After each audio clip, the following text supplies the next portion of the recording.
General Ryder, does Secretary Austin think that Ukraine should be allowed to join NATO?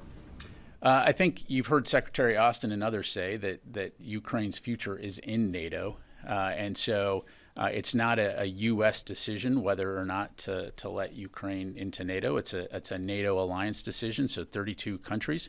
But certainly the things that we are doing now are to, and you've heard others say this, is build a bridge for Ukraine to come into NATO.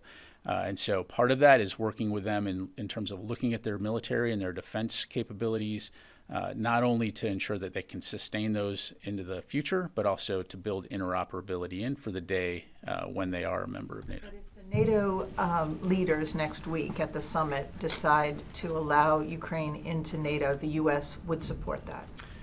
Well, again, I'm not going to get ahead of what NATO may or may not announce, other than to say, we've been very clear that we see that Ukraine's future is in NATO. And can I follow up on the threat to U.S.